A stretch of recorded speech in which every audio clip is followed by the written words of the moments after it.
Welcome. We're excited to talk about reading anxiety today. I'm Maura Irwine, Director of Professional Development and Curriculum Instruction here at the ESC of Lorain County. And with me I have Dr. John Zbornik from the Educational Service Center of Lorain County. John, it's so great to have an opportunity to talk about reading anxiety with you. Take us back a few years, back to where this all began. Well, the whole concept of reading anxiety came about through my own personal issues.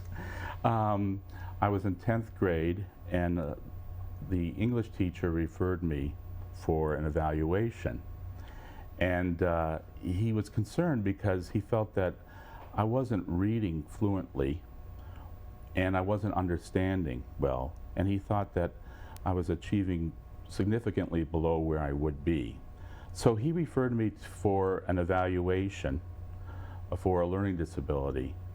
And at the end of that disability, at the end of that evaluation rather, it was determined that I didn't have a learning disability, but the psychologist, Hetty Clark was her name, one of the first psychologists in Lorain County, school psychologist, determined that I had a lot of anxiety, and she felt my anxiety was inhibiting my ability to read and to learn.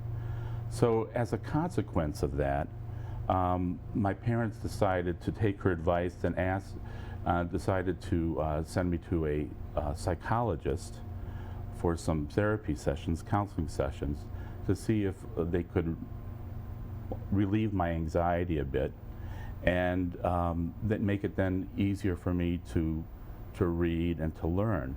And lo and behold, I did end up going to a psychologist who happened to be a psychoanalyst.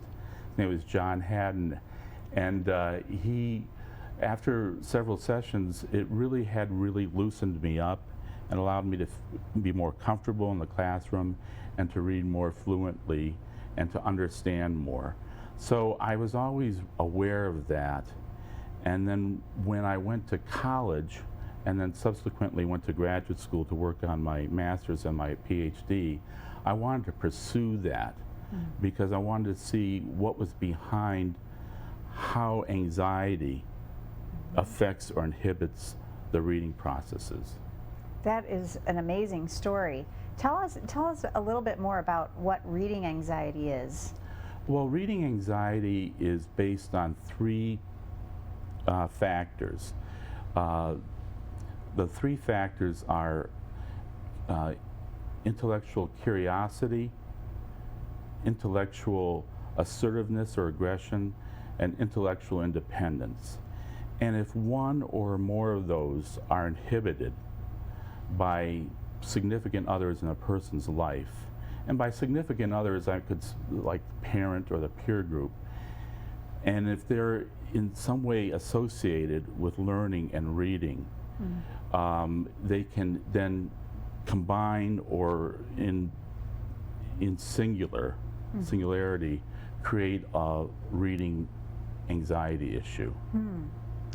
So the causes of reading anxiety then are probably very deep. What are the causes?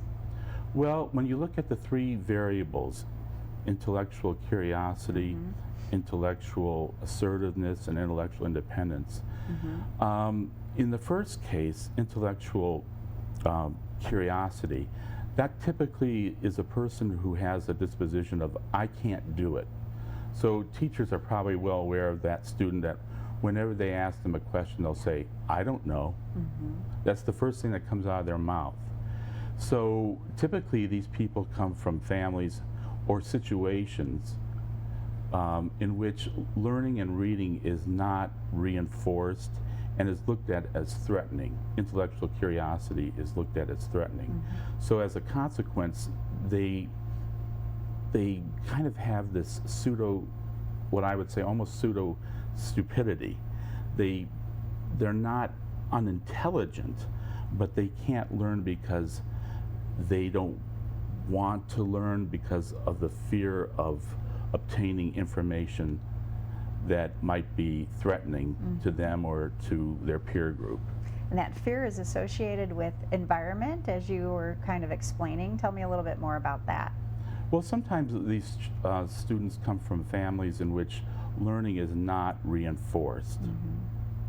And typically, an individual in the family is very powerful, and they themselves may not want to be challenged. And that reading itself, as you know, is very powerful. It empowers people to be able to read, to be able to acquire knowledge, and then to be able to utilize that knowledge can be a very powerful thing, but it can be also very threatening to people. Also, certain, in terms of peer groups, it's not encouraged to be intellectual. In fact, just the opposite. It's encouraged not to know very much intellectually because it's not perhaps something that's valued or encouraged. Wow. So how did you become interested in spotting these reading anxieties, and what are we going to do about spotting those reading anxieties? Well, I became interested in spotting those reading anxieties later on when I became a school psychologist myself, because many times I would test students and determine that, well, along with our evaluation teams, that these students did have learning disabilities, but some of these students did not have learning disabilities. So as a consequence, when I was working with them, I spotted these types of dispositions. The one I just mentioned to you was the fear of curiosity. The other was the fear of intellectual assertiveness. Those children typically, or those students, have a typical disposition of, I can read, but you can't make me. And then the other is called the intellectual independence, is that those children typically come from families in which the parents either do everything for them or absolutely nothing. So as a consequence, they have a disposition of, I can't do it by myself. I can't read by myself. And that they need constant support, constant one-on-one, because they just can't work independently. Wow. It is such an exciting proposal that you have there, that we can really understand more about a specific anxiety, not a generalized anxiety, and then hopefully we'll learn next time when you tune in what to do about these kids or children that exhibit these kinds of fears associated to reading, and what strategies you can use. Thank you, John, for talking with us today. Thanks a lot, Maura. I appreciate it. Stay tuned till the next time when we talk about what to do if you suspect your child or student has reading anxiety. Bye for now.